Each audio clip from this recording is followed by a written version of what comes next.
Okay, now in Linux, generally, the one or all powerful super user or the system administrator is named root, the root user. Okay, so it has all the system privileges needed to add users, change password, change privileges, and so on. So obviously, you don't want just anyone to have the ability to do such a thing. Okay, so someone can be trusted and has the knowledge of the operating system.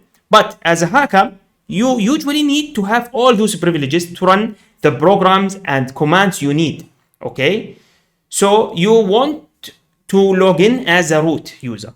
Now, what is the command used to know what user you are logged in currently? By the way, we already know that we are in Kali because in the prompt here we have Kali here, but some of the prompt just show you this with a $sign. So you don't know if it is what is the current user right now. So for that, we will use a command called whoami.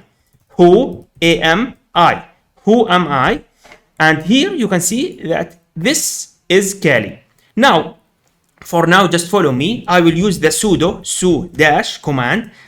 For now, please ignore what this command do. This actually will log in us as a root user. Okay, so this is to change the user. So press enter. Just follow me. Type the password, and here you can see that the root user. So if I type who am I, you can see that the user currently is root. So who am I is used for to check what is the current logged in user. Okay, so by the way, we already, because the prompt is already showing us this is Kali and this is root.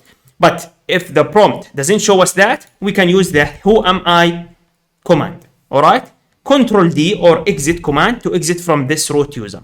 Now again, don't worry about the sudo su- command. We will talk about this in details later on in this course. No worries at all. Thanks for watching.